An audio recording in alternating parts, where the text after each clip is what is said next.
Now, to take a look at Budget 2017 and expectations from the National Assembly, I'm now being joined on the news at 10 by the Chairman, Senate Committee on Finance, Mr. John Eno. He joins me from Abuja. Thanks for joining us on the news at 10. Yeah, thank you. Now, before we get into this new presentation, let's back up a little bit and look at the implementation of the 2016 budget. That budget is still running. Are you satisfied with the level of implementation of that budget?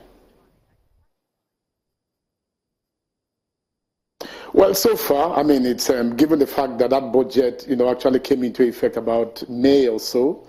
That means effectively that budget has been run for about 7 months, and I think that even a couple of about 7 months, what we have as implementation figures out of a 6-point-something trillion naira budget is that about 3.6, 3.7 trillion has been expended, of which about 700 billion, has been expended for capital.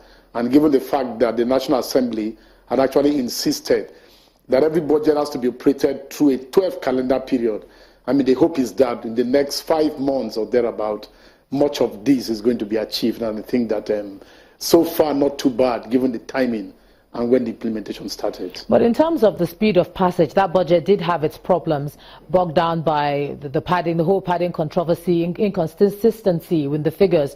How can we do it differently now that this 2017 budget is going to be debated on? Are we going to have the same thing, or what should we do differently this time around?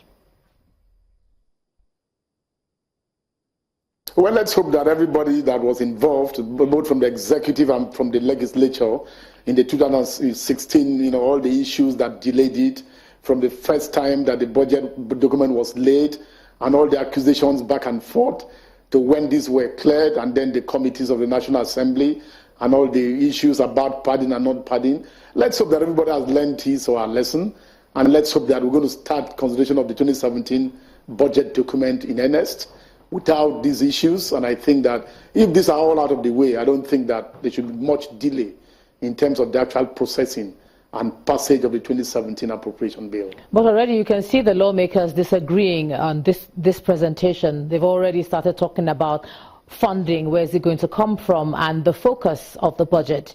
Do you see that as the beginning? Well, I don't think that the focus of the budget is a problem. I mean, it's tagged to the budget, a budget of recovery and growth. I think that at a time when the country is experiencing, its worst recession in decades, I think that if you have a budget that is styled a budget of recovery and growth, that is the way to go. And when you talk about, challenging the funding sources, and I mean, every budget is based on a series of assumptions. And I think that if you look at the 2017 budget compared with the 2016 budget, I mean, the same set of assumptions, you have an aggregate expenditure figure that is much higher. And I think that, I mean, the revenue that is expected is about 4.8 trillion, and the balance of that gives it 7.3 trillion budget is supposed to come from different sources, principal of which is borrowing. So I think that, by the time the National Assembly begins to look at the key indices, begins to look at the details of what the president has laid before it today, by the time the various committees look at, let's say, the revenue framework, I think that, the sources, to get the money to finance this budget would have been laid out. It's a different case entirely to now look at what becomes of it by the time the budget is being implemented. If, for example, you are supposed to get, non-oil receipts are supposed to get to about 1-point-something trillion, oil receipts about 3-point-something trillion. At the end of the day, will this be realized or not? Let's see the balance between domestic borrowing and foreign borrowing.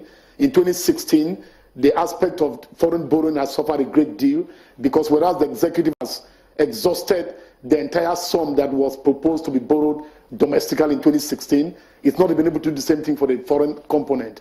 And when we had some session with key members of the executive yesterday, looking at the MTEP document, we had a lot on this, and there were guarantees that 2017, in terms of the foreign borrowing, that a lot has already been done, the groundwork has been laid to make sure that this doesn't suffer.